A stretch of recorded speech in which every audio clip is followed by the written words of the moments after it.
representation. The classic one, the one with Alan Sherman. Oh, yeah. The greatest of all. The one that wasn't The one that wasn't what? the newest one that was... Correct. Not the one that Mike showed Myers. to Dr. Seuss. The one that what? Oh, the new one? Yes. Yeah. Yes. So where did the Cat in the Hat go to school? Oh.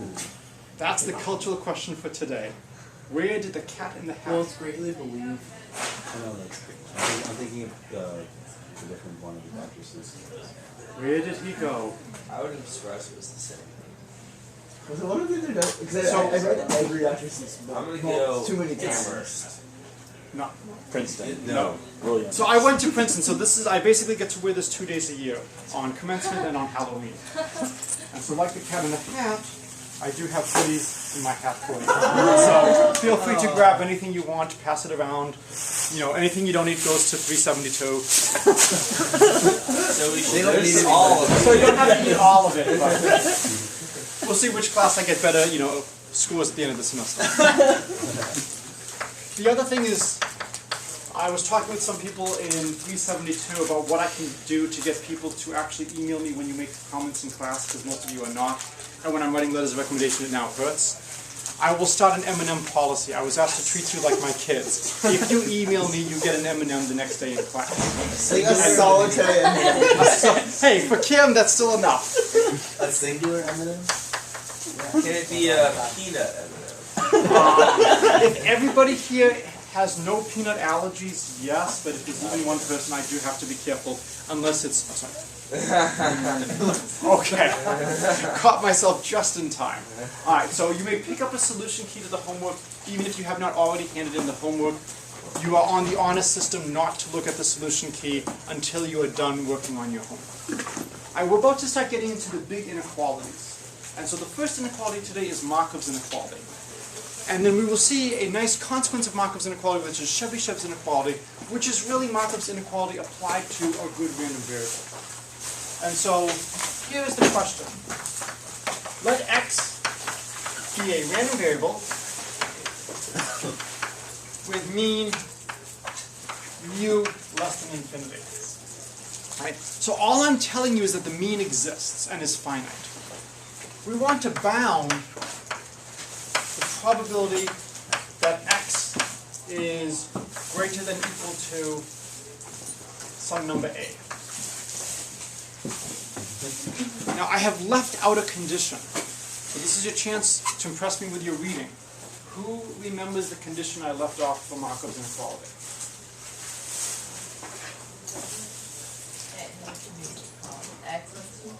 Good. So need x greater than or equal to 0 to make progress.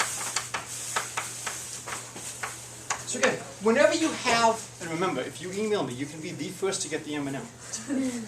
Kayla actually has a pecking order of which color she wants. If you guys want to go that far, that is of course acceptable as well. What is your order? Yellow, green, and then fine.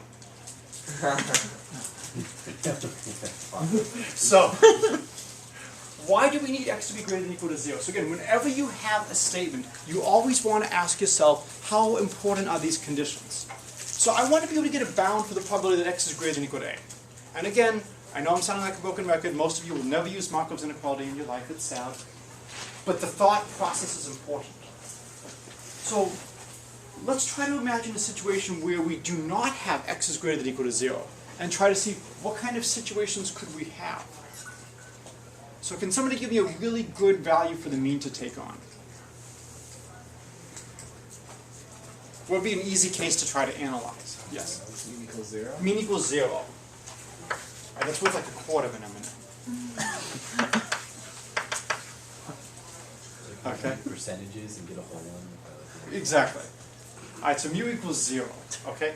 Can you give me a situation, two situations where we have completely different understandings of the probability x is greater than or equal to a? So you've got to give me some choice of a, and you have to give me a density. So I need a value of a. So to get up to a full M&M, give me a value of a. A is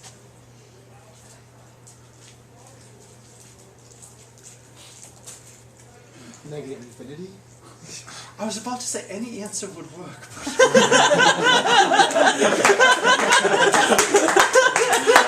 For the first time ever, I'm going to have to deduct 1/8 of the I've never had this before. If I put a negative infinity, what would the probability that x is greater than equal to negative infinity be? Yeah. I have to deduct 1/8 of it. So I'll allow yourself to correct yourself. 2. Thank you. 0 epsilon, that would also have been fine as well. So can somebody give me a good way to figure out what the probability is that x is greater than equal to 2? Give me a nice random variable that might be worth considering.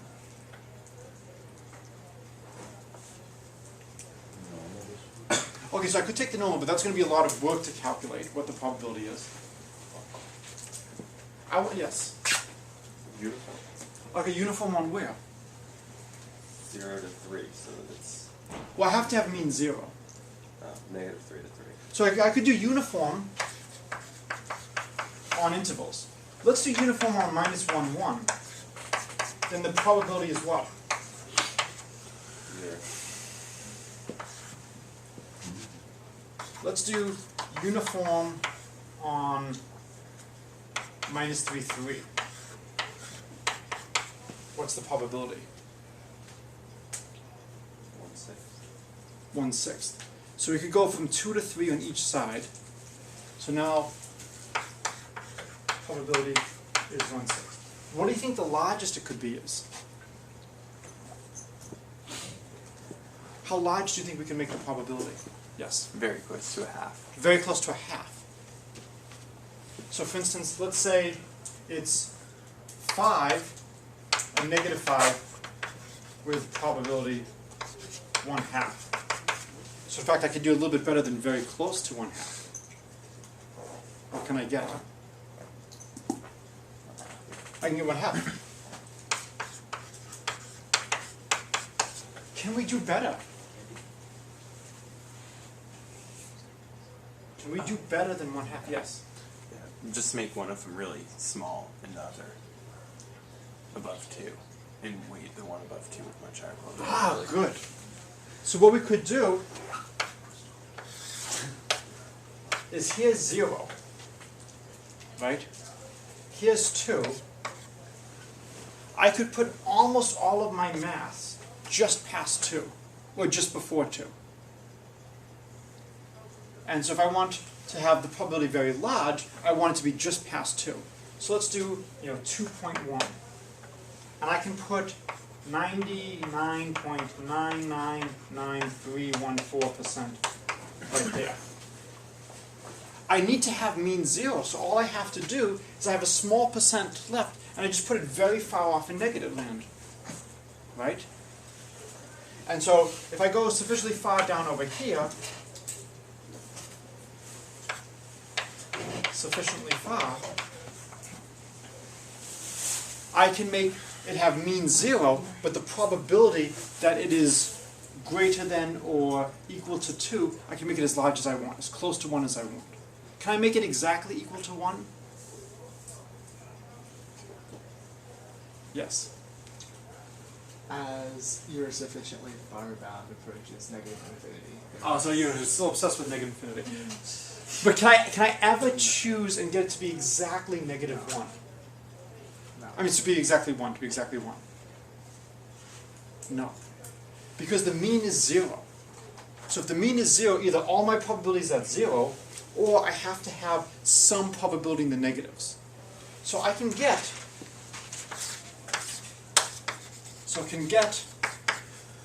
1 minus epsilon for any epsilon greater than 0.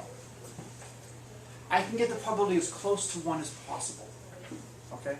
So again, I think it's really good to take these inequalities and explore and see how far can you push them. It's a really good idea to try to come up with some special pathological distributions and get a sense of what do they look like. What would the probabilities be? And so if all I know is that I have a finite mean, I really can't say that much. The probability that this happens is at most a hair less than 1. Okay, this is not that useful. Okay? So I want useful inequalities, not useless ones. So what we're going to do now is we're going to impose an additional condition. We're going to assume that x is non-negative. X greater than or equal to 0. Mu will be the mean of x, expected value of x. All of these are fine ways of writing it. Is finite. And now we're going to see what we can say. Okay? So what can we say now? So let's study the probability x is greater than or equal to a. And I'll assume x has a density f sub x. So technically I should do it for the discrete case, I should do it for the continuous case, I should do it for the mixed case. I'm going to just do it for the continuous case, and if you care, you should try to do the argument in general. So can anybody give me a way of representing the event probability x is greater than or equal to a? How can I write that? Let me try to redo myself. Cumulative distribution of x is equal to a. Okay, so this is the probability x greater than or equal to a is the cumulative distribution function at a. And I can write that, now where do I start integrating? Should I indicate this is my number? You can. You might lose more. At negative infinity? So is it wrong to start at negative infinity? It's wrong? It's not. I mean, It's just on principle. I'm not we principled. can change it. We can change it. Okay, so we'll start it by saying a fx of x dx, and how can we change it to? Starting putting in 0. Start at 0, right? Oh, except this is. I'm sorry. This is. I'm sorry. This is the probability that we're less than equal to. So if I want the probability that x is greater than a, this would be 1 minus fx of a. So I'd be integrating from a to infinity fx of x dx. And if I'm doing things with continuous random variables, the probability of a singleton is 0. I don't have to be that careful. With discrete, I have to be very careful. If you're rolling a die, the probability of getting a number greater than or equal to 3 is very different than the probability of getting a number greater than 3. Because you include the opportunity to roll the 3. Alright, so we want to understand this integral. So what we want to do is we want to get upper bounds for this probability. And we want good upper bounds. Okay? So the question is, what can we multiply by to make this useful? There should be a natural choice of something we want to incorporate. What should we be trying to incorporate into the analysis?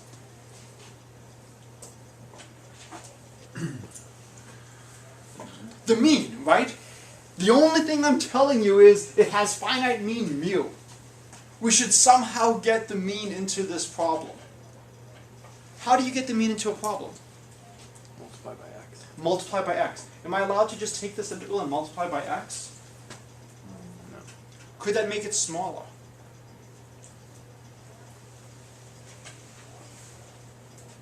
Imagine a is much less, maybe a is 1/2, and maybe there's no probability beyond 3/4. So if I multiply by x, I've made the integral smaller. I'm trying to get an upper bound.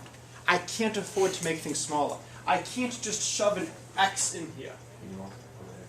I can multiply by x over a. Excellent. Right? Why can't I multiply by x over a?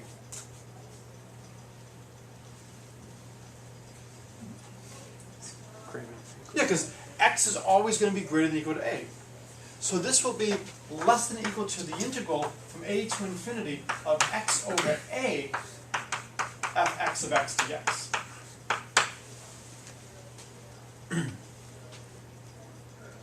Now what can I do?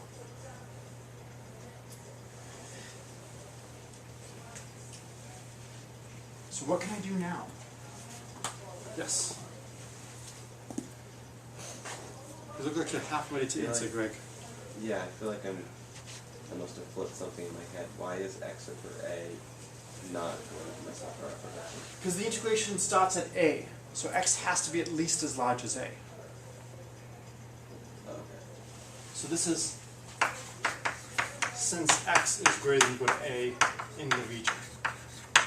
So because x is greater than or equal to a, I can multiply by x over a. Alright? Now what do I do to this integration?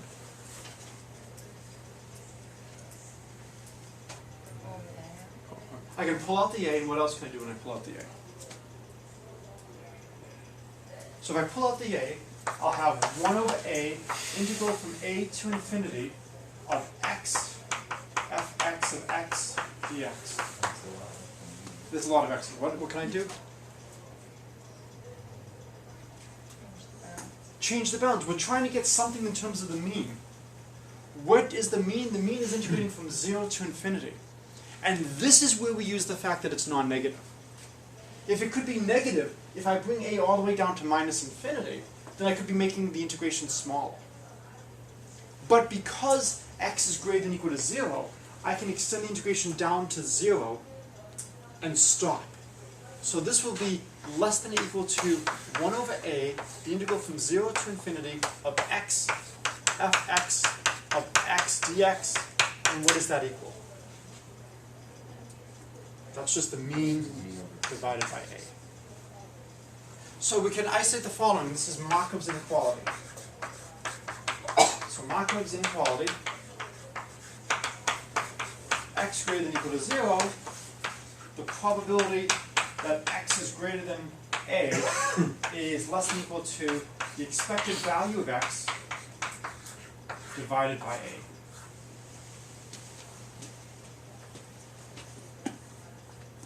And so this is a really nice inequality. Yes? After that first like less than or equal to, are the following? This one would be these are all- inequality. This one would be inequality. And same with the next one. Right? No, the next one is not, because I replaced the bound of a with the bound of 0. Okay. So this one is an equality, this one is an inequality. Yes? How does this become Chebyshev? One, we haven't proved Chebyshev, so we don't technically know what Chebyshev is. Two, this applies to a random variable which is greater than or equal to 0. Chebyshev applies to a random variable that has a finite variance. Okay. So they apply in slightly different cases. One of the proofs of Chebyshev is via Markov. And so we'll see Markov in a moment to prove Chebyshev. I prefer proving Chebyshev directly and not going through Markov's inequality. I had a bad experience with Markov's inequality on a probability exam years ago, but it is a nice inequality. And Markov and Chebyshev are two of the big giants in the field of probabilities. Worth looking up who they were.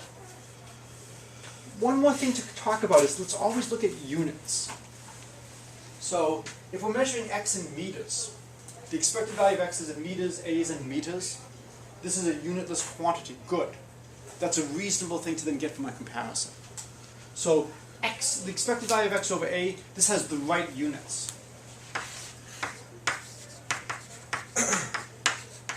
So that's the first positive about something like this. The next thing is, as I was driving into work today, on the radio they were talking about the probability of different teams winning the World Series in 2014. I thought it was a little insulting where they put the bearded wonders, but you know, the probability for the Red Sox was at least positive according to the sports experts. What can you tell me about the probability of any specific baseball team winning the World Series next year? Positive. Positive. Well, Greater than or equal to greater than or equal to 0. Okay. And can you give me anything else? It's not 1. It's less than. Or it's less than or equal to. less than or equal to 1. Okay? You could have the aroid super... Well, we're not Should into they that. sum to 1? Or They not? should sum to 1 as well, so we would know So that. one could have the majority of the. One could have the majority. There could be one team, you know, the knee hitters, who will somehow do anything necessary to make sure that they win. You know, sliding hard into bases. But you know the probabilities are between 0 and 1. What if I tell you on the next midterm, everybody has a probability of at most 250% of getting greater than 0, It wouldn't reassure me at all. or getting greater than 100%? Still wouldn't you have a 250% chance of scoring above 100% on the exam. We'll have her. I'd be pretty happy Less. about that. Yeah, you should be pretty, that one you should be happy with. Did you Okay. say less than 250% or inside? No, greater than 250%. Oh, greater than. Greater than 250%. That one you should be happy on. What if I tell you your I'd be probability? worried because my professor thinks there's a chance of having over 100% probability. I've been watching a lot of, sports where they say, this guy's giving 110%, and when you look at aggregating over it. What if I tell you that you have at most a 250% chance of getting 100% on the exam? It doesn't help. I still study. Good. What if I tell you have at most a 250% chance of passing the exam? Say anything. Doesn't say anything. When does Markov's inequality give you no useful information? Yes. When the expected value is really high, Relative to what? relative to A. Relative to A. So it's always relative to what? What's the correct units to look at? If the expected value is greater than A, this is useless, right? So imagine the mean on the exam is an 80. And I want to ask, what's the probability you get above an 85? I have no way to give you useful information. It's possible that everybody in the class got an 80. Or it's possible that maybe some people got below an 80 and some people got above an 80. I don't expect to be able to say anything intelligible if the expected value is greater than A. And you see here that I get useless information. The expected value of x over A is greater than 1 if the expected value of x exceeds A. And so this would be absolutely useless. Okay? It only becomes useful once you start getting above the expected value. Once A is larger than the expected value, now all of a sudden this is a useful inequality. And it will give you some information about how likely. So a very natural thing might be to ask, what's the probability you score twice the class average or higher? So what would be the probability you score twice the class average or higher?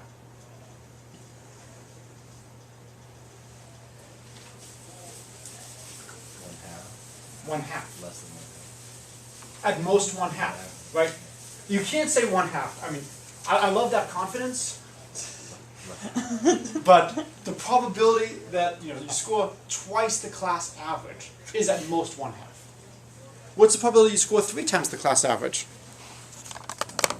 At most, I'm sorry? It can also depend on, if the class average is 50, the probability you score 3 times the class average is 0. I actually put more points on the exam than. So we'll go to income. We'll look at your income when you graduate, will use. What's the probability that your initial job gives you 3 times the salary, the average salary of the rest of the people in the class? Is job climate or a theoretical job climate? Either way. Either way, it's at most a third. So what this tells you is, this tells you how the probability is falling off as you increase A. One of the things I don't necessarily like about Markov as it's stated is we're not measuring things in natural units. The natural units to measure things for Markov's inequality should be in terms of the expected value. So I'll do Markov prime. The probability that x is greater than k times the expected value of x is at most 1 over k. And I like this. I think this is a more natural way of looking at things. The only scale I know for this problem is the expected value. So I should really be measuring things relative to the expected value. What's the probability I'm doing twice as well, 3 times as well, 5 times as well? So it falls off like 1 over k. Okay. So this is Markov's inequality. So the next one I want to do is I want to do Chebyshev's inequality. We will see later that there are far better inequalities than Markov and Chebyshev. And I'll explain a little bit after doing Chebyshev why these inequalities are not nearly as strong as other things. Okay. How many of you have seen Newton's method? How many of you have not seen Newton's method? How many of you didn't realize I just asked a question? Oh. I like that you still raised your hand. So Chebyshev is one of my favorite mathematicians. Who remembers why I love Chebyshev? His name is fun to say. His name is fun to say, and I do like that, but that's not what pushes him over the top. Because you can't misspell it. You can't misspell his name. Okay? This is the preferred way to spell his name for me. I'm still trying to get people to spell his name differently for his number theory results and his probability results. So that when you say Chebyshev, you would then immediately know which theorem. Alright. For us, the most important result for Chebyshev is the following. X is a random variable, mean mu less than infinity, and if you could have one other piece of information, what would you like? Variance or standard deviation, and variance sigma squared less than infinity. So note that we now have more than we do in the case of Markov. We now have the mean and we have the size of the fluctuations. And the probability that x minus mu is greater than or equal to k sigma is less than or equal to 1 over k squared. Right. So I want to just talk a little bit about why this is a natural thing to study. So there's two choices we're making. We're looking at deviations of x about the mean, and we're measuring the size of the fluctuations in terms of the standard deviation. Can somebody explain why, for one of these two things, why this is a good thing to study? Either fluctuations about the mean, or why we want to measure multiples of standard deviation. Any thoughts on why we would try to do it like this? Yes?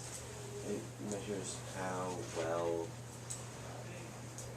the mean approximates the value. It measures how tight we are about the mean.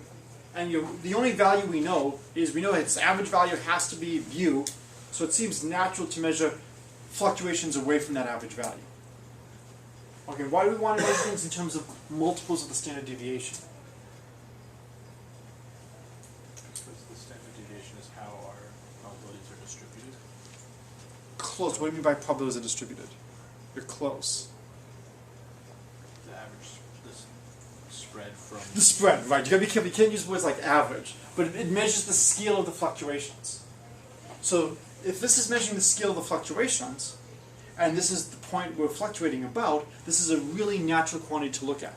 I want to know how likely is it that I'm a given distance away from my average value. And there's a natural scale attached to the problem. When I'm measuring location, the scale comes from the mean. When I'm measuring fluctuations or distance, it's coming from the standard deviation. Okay. One line proof. Let y equal x minus mu squared.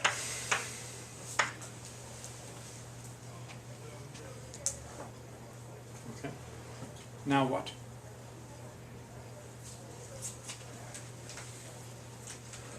So what? Yes. Using Markov. Yeah. Use Markov.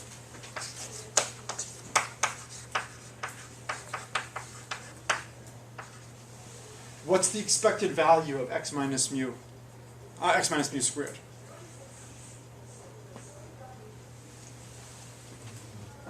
So what's the expected value of x minus mu squared? It's the variance. So the proof is essentially now just going to be applying Markov. So we get the probability that y is greater than a is less than or equal to the expected value of y divided by a. And what's the expected value of y? Sigma squared. And so this is the probability that x minus mu absolute value squared is greater than a is less than or equal to sigma squared over a. So all we have to do now is choose something good for a. What should we take a to be? What do we want a to be? K sigma squared. Good. Or k squared sigma squared. Okay? And if we do that, we now get the probability that x minus mu squared is greater than k squared sigma squared is less than or equal to sigma squared over k squared sigma squared. Well, I can remove the square roots. This is why I've been writing the absolute value all this time. And I'll get the probability that x minus mu is greater than k sigma is less than or equal to 1 over k squared. So this isn't bad. You know, things are dropping off, you know, with squares now. This holds for any distribution with finite mean and finite variance. Is this a good thing or a bad thing?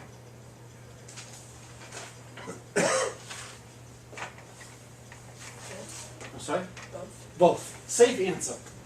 Correct answer. It's a good thing and it's a bad thing. What's good about this? It applies to any It distribution. applies to any distribution. That's good. You give me a distribution with finite mean, finite variance, I can use Chebyshev. What's bad about this? I'm sorry? It's like the same for Markov. It doesn't always give you anything useful. It doesn't always give you things that are useful. So for instance, give me a value of k where this is not useful. So useless for what? Any k less than 1. For K equals 0. you can do 0. Do a little bit better than just K 0. negative. K less than 1. K less than 1 equal to. So we'll go 0 less than equal to k strictly. Actually, we'll do less than equal to 1. It's useless if exactly k equals 1. Because imagine you have all of your distribution, here's mu, you have half your distribution at mu minus sigma, and half your distribution at mu plus sigma. And so if you do that, you have absolutely no information. What happens if k is negative? If k is negative, we go. It's a technical term. What would happen? We were asking for the absolute value to be greater than a negative number. Right. Which would And mean so over probability here of we have 1, it. and so that it doesn't hold. And so it does not hold. So we never use this when k is negative. Okay? So only use if k is greater than or equal to 0. And actually, let's not even use it for 0 because that would be a division by 0. Okay? It's very good to see when can you use this for what values of k. And if we try to just put k equals negative 5 into the formula, we get an absurdity that comes out. Now the problem with this is, because it's so general, it often gives poor results.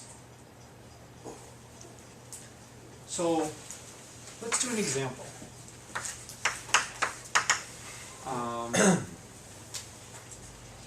One possibility is if somebody wants to, just go online and look up, say the normal distribution, the probability that you're more than 4 standard deviations away from the mean, we can do that. You really need a table for that. If not, we can do the exponential. I'm happy to go either way. First loud voice wins. Exponential. Exponential.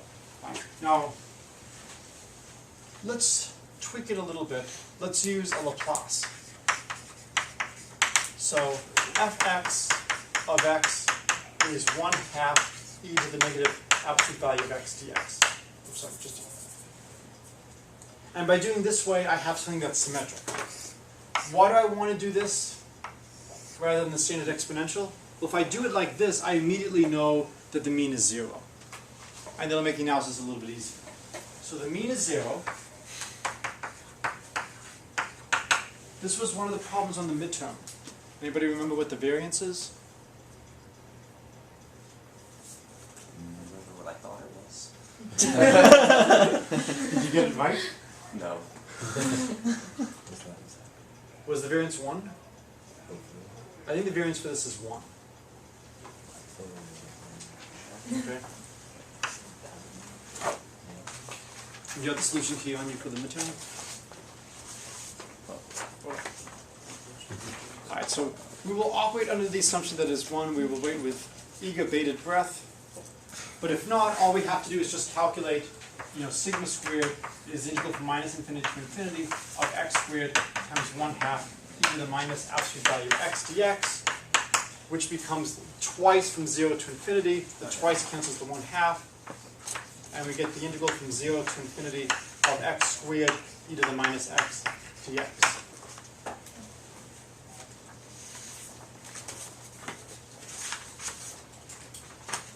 So what was it? Is it 1?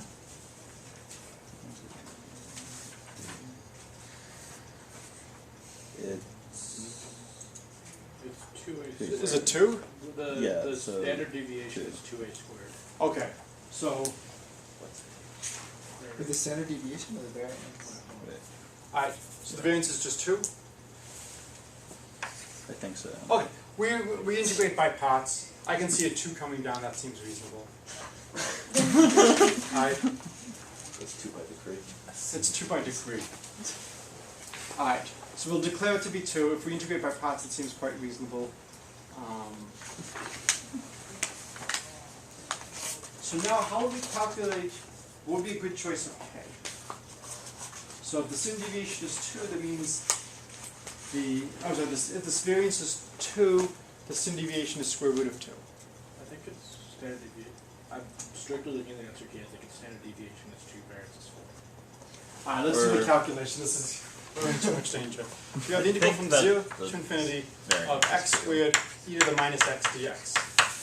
U is x squared, du is 2x dx, dv is e to the minus x dx, v is e to the minus x with a minus sign. The uv boundary term cancels at 0 to infinity. Then we will get this is equal to the integral from 0 to infinity. The negatives reinforce and we'll get 2x e to the minus x dx. So I think we get that the second moment is 2. Yeah, I'm pretty sure that's the case. Because now this is the mean of the exponential with parameter 1. And the mean of the exponential with parameter 1 is 1 no matter which definition of the exponential you use. So we get that this is just going to be 2. Alright, so we've got the variance correct. Alright, so the variance is 2, the standard deviation is square root of 2. So let's calculate the probability that x minus 0 is greater than or equal to, how many standard deviations do you want to do? 4, 5, 10, how many? 7. 7. 7 times square root of 2. So this would be twice the integral from 7 root 2 to infinity of 1/2 e to the minus x dx. And the reason I'm doing it like this is I have to calculate both on the left and on the right. So if I just calculate on the right, I have to double by multiplying by 2. Yes? Why did we change it to a greater than or equal to sign? I'm so sorry, this is... this should be... No, sorry, this is... I'm sorry.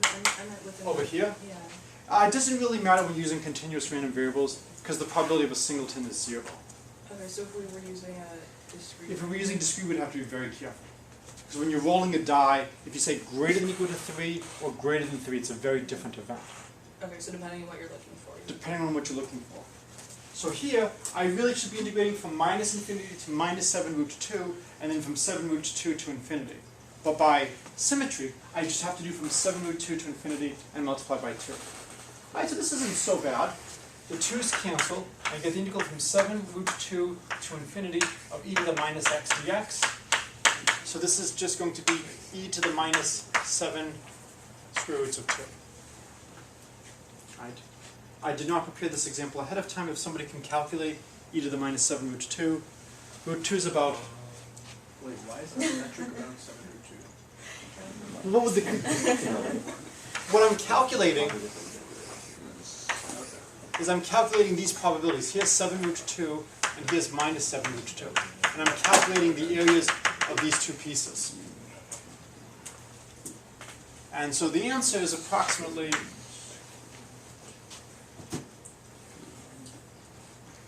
let's see. Point, let's see, that's a lot of zeros. 1, 2, 3, 4, so like 0.5 times 10 to the negative 4. Alright, so there's 4 Yeah. zeros and then a 5? Yeah, And what comes after the 5? 0, 2.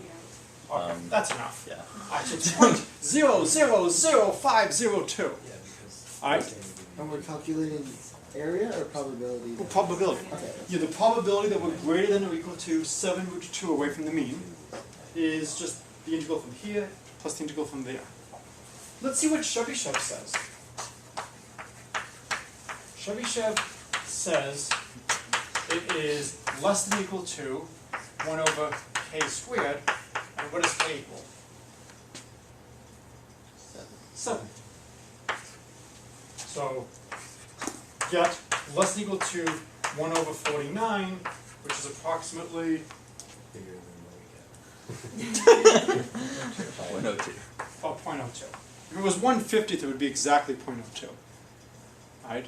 So 1 over 49 is approximately 0.02. So, first off, did Chebyshev survive? Is Chebyshev correct? He wasn't wrong. It wasn't wrong, right? It wasn't wrong. It said, hey, the probability is at most 0.02. And the probability is at most 0.02. However, it's also at most 0.002, 0.0002. You know, Chebyshev is far from the best possible. And this is the real issue with Chebyshev and Markov. Because they apply to so many different situations, they can't be that good. Because they have to apply to so many different situations. Okay?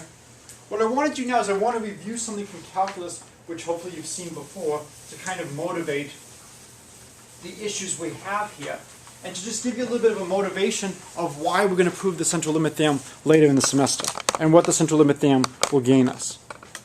Okay, so calc motivation.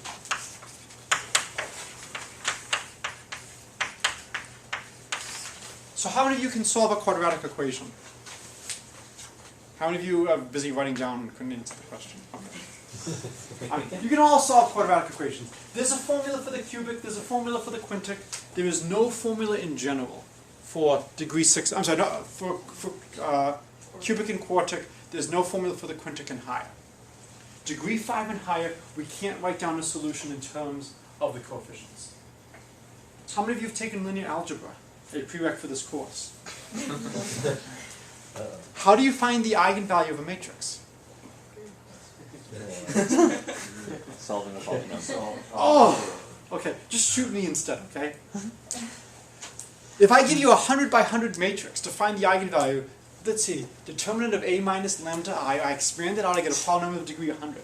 You would never solve a polynomial of degree 100 to find eigenvalues. Theoretically it's nice, but this is not how you would do it. We need numerical techniques to find these things. And so how do you approximate solutions to polynomials? Now the problem with the determinant is you don't even want to write down the polynomial. So you actually find ways in linear algebra to bypass the polynomial. I will assume for now that you have not figured out that there's a way to bypass the polynomial and that you actually need the root of a 100 by 100 matrix. You need the eigenvalues. One method is divide and conquer.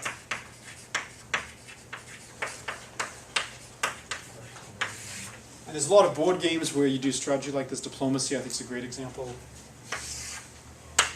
The main idea is the intermediate value theorem. Imagine you know your function is positive here and negative here, and your function is continuous. What can you tell me? It's 0 at some point. It's 0 at some point. Be more specific. At some point between 0. At some point between 0 and 1. So what you do is you divide it in half, and if it's 0 at a half, great, you win. If not, let's assume it's positive at a half. Now what do you know? Somewhere between 1/2 and 1. So you divide it in half, and let's say, again, let's say it's actually smaller this time. And so now you know the 0 is somewhere between 1/2 and 3/4. Every time you iterate divide and conquer, your accuracy increases by roughly a factor of 2. So every 10 iterations, you increase by 1 over 2 to the 10. So 10 iterations,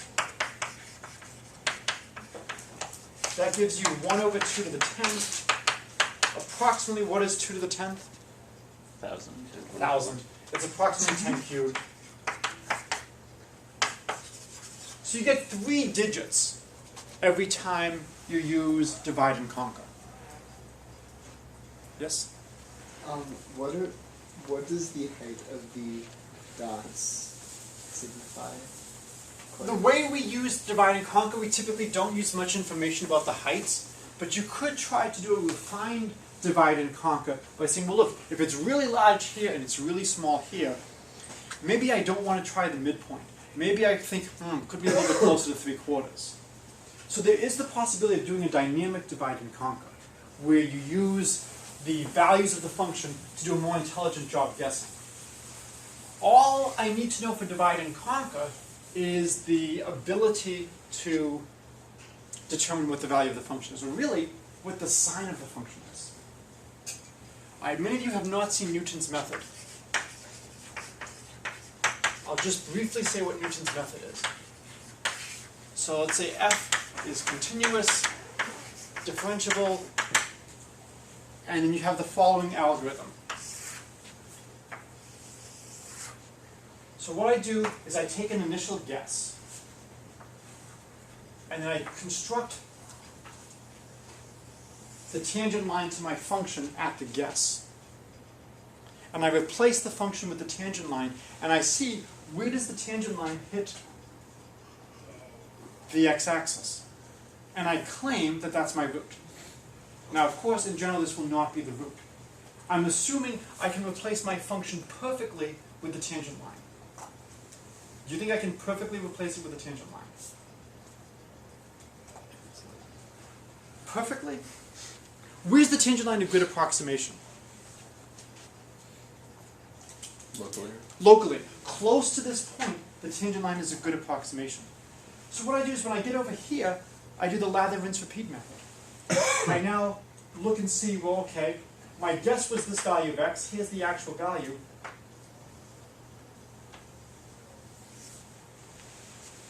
And you can see over here, just with 2 iterations, it looks like it's done a terrific job of finding the root. I'm not going to go through the details now. I might later in the semester if there's interest, or just give you some handouts. The way divide and conquer works, the way Newton's method works, is essentially every 2 iterations doubles the number of digits of accuracy you have. So this is absolutely amazing. If you start off with 1 digit, next time you have 2, then 4, then 8, then 16. Which is better, divide and conquer or Newton's method? So here, in divide and conquer, no matter how hard you work, every 10 iterations gives you 3 more digits. In Newton's method, every iteration doubles your number of digits. Newton's method. Newton's method seems to be kicking divide and conquer all over them. What is the disadvantage of Newton's method versus divide and conquer? F has to be continuous and differentiable. F has to be continuous and differentiable. We're putting in additional assumptions here. Is it surprising that we can do better? No, we have additional assumptions. We know more about our function. Because we know more about our function, we have more tools at our disposal, specifically calculus. Okay? What kind of calculus do they use in the Cat in the Hat Dr. Seuss movie? Second possibility.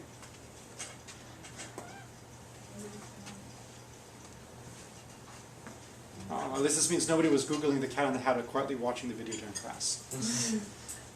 Calculators, eliminators. The people watching it are still watching it. I'm still watching it, and I say, okay. And he went to Cat Tech. So Newton's method is more powerful, but because it's more powerful, the power comes from somewhere. The power comes from being able to use calculus.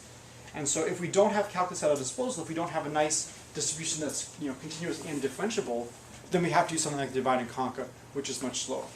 So I'm going to just end today with the alternate proof of Chebyshev. This proof is essentially just redoing the proof of Markov now for Chebyshev. So the probability that x minus mu is greater than or equal to k sigma is the integral of x minus mu greater than or equal to k sigma of fx of x dx.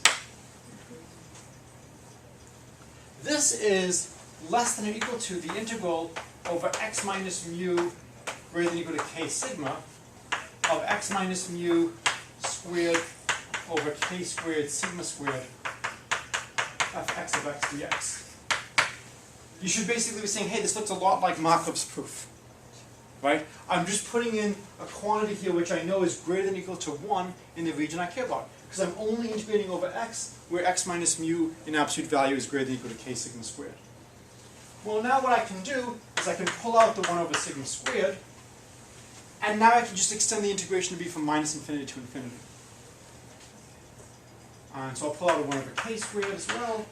Minus infinity to infinity of x minus mu squared fx of x dx. But what does that integral equal? So the integral is just the variance, so sigma squared. So this is equal to 1 over sigma squared, 1 over k squared, sigma squared, so we get 1 over k squared. So now you can see why the proof I gave you initially was just invoke Markov's inequality, because essentially what we're doing is we're just reproving Markov's inequality. But it's kind of nice to see how the calculation is going. Alright, so we almost finished whatever chapter this is. I think this is chapter 17. What we haven't done is we haven't done the weak law of large numbers. So I'm not going to go into details with the different types of convergence. I will only do the weak law of large numbers. So we will do that on Monday, and then we will continue with the next chapter, which I think is Stirling's formula. Is trying to approximate large factorials. Okay.